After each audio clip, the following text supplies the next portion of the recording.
ಎಲ್ರಿಗೂ ನಮಸ್ಕಾರ. ನಾನು ಅಶ್ವಥ್. ವಿಶ್ವದ ನಂಬರ್ 1 ಶ್ರೀಮಂತ ಟೆಸ್ಲಾ ಸ್ಪೇಸ್ ಎಕ್ಸ್ ಕಂಪನಿಯ ಮಾಲೀಕ ಎಲಾನ್ ಮಸ್ಕ್ ಅವರು ಮತ್ತೆ ಸುದ್ದಿಯಲ್ಲಿದ್ದಾರೆ. ಈಗ ಸುದ್ದಿಯಲ್ಲಿರಲು ಕಾರಣ ವಿಶ್ವದಲ್ಲೇ ಮೊದಲ ಬಾರಿಗೆ $400 ಬಿಲಿಯನ್ ಸಂಪತ್ತನ್ನು ಹೊಂದಿದ ವಿಶ್ವದ ಮೊದಲ ಶ್ರೀಮಂತ ಎಂಬ ಹೆಗ್ಗಳಿಕೆಗೆ ಎಲಾನ್ ಮಸ್ಕ್ ಅವರು ಪಾತ್ರವಾಗಿದ್ದಾರೆ. 400 ಬಿಲಿಯನ್ ಅಂದರೆ ಭಾರತದ ರೂಪಾಯಲ್ಲಿ ಹೇಳುವುದಾದರೆ 33,938 ಕೋಟಿ ರೂಪಾಯಿ ಸಂಪತ್ತನ್ನು ಹೊಂದಿದ ವಿಶ್ವದ ಮೊದಲ ವ್ಯಕ್ತಿ ಎಲಾನ್ ಮಸ್ಕ್ ಆಗಿದ್ದಾರೆ. ಬ್ಲೂಮ್ಬರ್ಗ್ ಬಿಲಿಯನೇರ್ ಇಂಡೆಕ್ಸ್ ಪ್ರಕಾರ $474 ಬಿಲಿಯನ್ ಸಂಪತ್ತಿನೊಂದಿಗೆ ಎಲಾನ್ ಮಸ್ಕ್ ಮೊದಲ ಸ್ಥಾನದಲ್ಲಿದ್ದರೆ, $251 ಬಿಲಿಯನ್ ಸಂಪತ್ತಿನೊಂದಿಗೆ ಅಮೆಜಾನ್ ಸಂಸ್ಥಾಪಕ ಜೆಫ್ ಬಿಜೋಸ್ ಎರಡನೇ ಸ್ಥಾನದಲ್ಲಿದ್ದಾರೆ. ಅಂದರೆ ಜೆಫ್ ಬಿಜೋಸ್ ಮತ್ತು ಎಲಾನ್ ಮಸ್ಕ್ ಅವರ ನಡುವಿನ ಸಂಪತ್ತಿನ ಅಂತರವೇ $209 ಬಿಲಿಯನ್ ಇದೆ.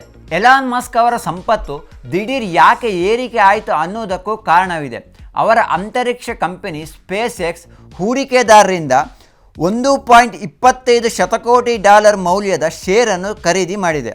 ಈ ಒಂದು ಡೀಲ್ನಿಂದ ಈ ಕಂಪನಿಯ ಮೌಲ್ಯ $355 ಬಿಲಿಯನ್ ಏರಿಕೆಯಾಗಿದೆ. ಈ ಕಂಪನಿಯಲ್ಲಿ ಮಸ್ಕ್ 42% ಷೇರುಗಳನ್ನು ಹೊಂದಿದ್ದಾರೆ. ಸ್ಪೇಸ್ ಎಕ್ಸ್, ಟೆಸ್ಲಾ ಅಲ್ಲದೆ ಅವರ ಕೃತಕ ಬುದ್ಧಿಮತ್ತೆ ಕಂಪನಿಯ XAI ಮೌಲ್ಯ ಡಬಲ್ ಆಗಿದೆ. ಈ ಎಲ್ಲದರ ಪರಿಣಾಮದಿಂದಾಗಿ ಎಲಾನ್ ಮಸ್ಕ್ ಅವರ ಸಂಪತ್ತು ಸ್ಪೇಸ್ ಎಕ್ಸ್ ರಾಕೆಟ್ ಹೇಗೆ ವೇಗವಾಗಿ ಮೇಲಕ್ಕೆ ಹೋಗ್ತಿದೆಯೋ ಅದೇ ರೀತಿ ಅವರ ಸಂಪತ್ತಿನ ಮೌಲ್ಯ ಏರಿಕೆ ಆಗ್ತಾ ಇದೆ. ಅಮೆರಿಕದ ಅಧ್ಯಕ್ಷೀಯ ಚುನಾವಣೆಯಲ್ಲಿ ಕಂಪನಿಗಳು, ಉದ್ಯಮಿಗಳು ಅಭ್ಯರ್ಥಿಗಳಿಗೆ ದೇಣಿಗೆ ನೀಡುವುದು ಹೊಸದೇನಲ್ಲ. ಆದರೆ ಈ ಬಾರಿ ಎಲಾನ್ ಮಸ್ಕ್ ಅವರು ಟ್ರಂಪ್ ಪರ ಬಹಿರಂಗವಾಗಿ ಪ್ರಚಾರಕ್ಕೆ ಧುಮುಕಿದರು. ಟ್ರಂಪ್ಗೆ ಅತಿ ಹೆಚ್ಚು ದೇಣಿಗೆ ನೀಡಿದ ವ್ಯಕ್ತಿಗಳ ಪೈಕಿ ಎಲಾನ್ ಮಸ್ಕ್ ಅವರು ಮೊದಲ ಸ್ಥಾನದಲ್ಲಿದ್ದಾರೆ. ಒಂದು ಮಾಹಿತಿಯ ಪ್ರಕಾರ ಮಸ್ಕ್ ಟ್ರಂಪ್ ಅವರ ಚುನಾವಣಾ ಪ್ರಚಾರಕ್ಕಾಗಿ ಒಟ್ಟು $270 ಮಿಲಿಯನ್ ಹಣವನ್ನು ದೇಣಿಗೆಯಾಗಿ ನೀಡಿದರು. ಅಷ್ಟೇ ಅಲ್ಲದೆ ಎಕ್ಸ್ನಲ್ಲಿ ಟ್ರಂಪ್ ಅವರನ್ನು ಸಂದರ್ಶನ ಸಹ ಮಾಡಿದರು. ಟ್ರಂಪ್ ಚುನಾವಣೆಯಲ್ಲಿ ಗೆದ್ದ ಬಳಿಕ ಟೆಸ್ಲಾ ಕಂಪನಿಯ ಷೇರುಗಳ ಮೌಲ್ಯ ಭಾರಿ ಏರಿಕೆಯಾಗಿದೆ. ಹತ್ತಿರ 70% ಮೌಲ್ಯ ಏರಿಕೆಯಾಗಿದೆ. ಅಮೆರಿಕದ ಅಧ್ಯಕ್ಷೀಯ ಚುನಾವಣೆ ಹಿಂದಿನ ದಿನ ಅಂದರೆ ನವೆಂಬರ್ 4ರಂದು ಒಂದು ಟೆಸ್ಲಾ ಕಂಪನಿಯ ಷೇರಿನ ಮೌಲ್ಯ $242 ಇದ್ದರೆ ಈಗ ಅದು $459 ಏರಿಕೆಯಾಗಿದೆ. ಜೋ ಬೈಡನ್ ಸರ್ಕಾರ ಮಸ್ಕ್ ಕಂಪನಿಗಳ ಮೇಲೆ ಹಲವಾರು ತನಿಖೆಗಳನ್ನು ಆರಂಭಿಸಿತ್ತು. ಮುಖ್ಯವಾಗಿ ಮಸ್ಕ್ ಅವರ ಕಂಪನಿಗಳ ಮೇಲೆ, ಉದ್ಯೋಗಿಗಳ ಮೇಲೆ ದೌರ್ಜನ್ಯ ನಡೆಯುತ್ತಿದೆ ಎಂಬ ಆರೋಪ ಬಂದಾಗಲೂ ತನಿಖೆ ಆರಂಭಿಸಿತು. ಇದರ ಜೊತೆ ಟ್ವಿಟ್ಟರ್ ಕಂಪನಿಯ ಸ್ವಾಧೀನ ಪ್ರಕ್ರಿಯೆ, ಟೆಸ್ಲಾದ ಆಟೋ ಪೈಲಟ್ ವಿಶೇಷತೆ ಮೇಲೆ ತನಿಖೆಯನ್ನು ನಡೆಸಿತ್ತು. ಆದರೆ ಮಸ್ಕ್ ಟ್ರಂಪ್ ಅವರ ಬೆಂಬಲಿಗರ ಆಗಿರುವ ಕಾರಣ ಹೊಸ ಸರ್ಕಾರದಲ್ಲಿ ಮಸ್ಕ್ ಕಂಪನಿಗಳ ಮೇಲೆ ಕಠಿಣ ಕ್ರಮಗಳನ್ನು ಟ್ರಂಪ್ ಅವರು ಕೈಗೊಳ್ಳಲಾರರು ಎಂಬ ಕಾರಣಕ್ಕಾಗಿ ಹೂಡಿಕೆದಾರರು ಈಗ ಮಸ್ಕ್ ಕಂಪನಿಗಳ ಮೇಲೆ ಭಾರಿ ಪ್ರಮಾಣದಲ್ಲಿ ಹೂಡಿಕೆಯನ್ನು ಮಾಡ್ತಾ ಇದ್ದಾರೆ. 2021ರಲ್ಲಿ ಅಮೆರಿಕದ ಅಧ್ಯಕ್ಷರ ಭವನ ಶ್ವೇತಭವನದಲ್ಲಿ ಎಲೆಕ್ಟ್ರಿಕ್ ವಾಹನಕ್ಕೆ ಸಂಬಂಧಪಟ್ಟಂತೆ ಒಂದು ದೊಡ್ಡ ಕಾರ್ಯಕ್ರಮವನ್ನು ಆಯೋಜನೆ ಮಾಡಲಾಗುತ್ತೆ. ಈ ಕಾರ್ಯಕ್ರಮಕ್ಕೆ ಅಮೆರಿಕದ ಆಟೋಮೊಬೈಲ್ ಉದ್ಯಮಿಗಳನ್ನೆಲ್ಲ ಆಹ್ವಾನಿಸಲಾಗುತ್ತೆ. ಆದರೆ ಎಲೆಕ್ಟ್ರಿಕ್ ಕಾರ್ನಲ್ಲೇ ವಿಶ್ವದಲ್ಲೇ ನಂಬರ್ 1 ಆಗಿರುವ ಟೆಸ್ಲಾ ಕಂಪನಿಯ ಮಾಲೀಕ ಎಲಾನ್ ಮಸ್ಕ್ ಅವರಿಗೆ ಈ ಕಾರ್ಯಕ್ರಮಕ್ಕೆ ಆಹ್ವಾನ ಇರಲ್ಲ. ಉದ್ದೇಶಪೂರ್ವಕವಾಗಿಯೇ ನನಗೆ ಆಹ್ವಾನ ನೀಡಿಲ್ಲ ಎಂಬ ಕಾರಣಕ್ಕೆ 2022ರಿಂದ ಎಲಾನ್ ಮಸ್ಕ್ ಅವರು ರಿಪಬ್ಲಿಕನ್ ಗುಂಪುಗಳಿಗೆ ಹಣಕಾಸಿನ ಸಹಾಯವನ್ನು ನೀಡಲು ಆರಂಭಿಸ್ತಾರೆ. ಅಮೆರಿಕ ಚುನಾವಣೆಯಲ್ಲಿ ಅಕ್ರಮ ನಡೆದಿದೆ ಎಂಬ ಕಾರಣಕ್ಕೆ ಟ್ರಂಪ್ ಬೆಂಬಲಿಗರು ಕ್ಯಾಪಿಟಲ್ ಹಿಲ್ ಮೇಲೆ ದಾಳಿ ಮಾಡ್ತಾರೆ. ಈ ದಾಳಿಗೆ ಟ್ರಂಪ್ ಅವರ ಭಾಷಣವೇ ಕಾರಣ ಎಂದು ಆರೋಪಿಸಿ 2021ರಲ್ಲಿ ಟ್ವಿಟ್ಟರ್ ಕಂಪನಿ ಟ್ರಂಪ್ ಅವರ ಖಾತೆಗೆ ಶಾಶ್ವತ ನಿಷೇಧವನ್ನು ಹೇರುತ್ತೆ.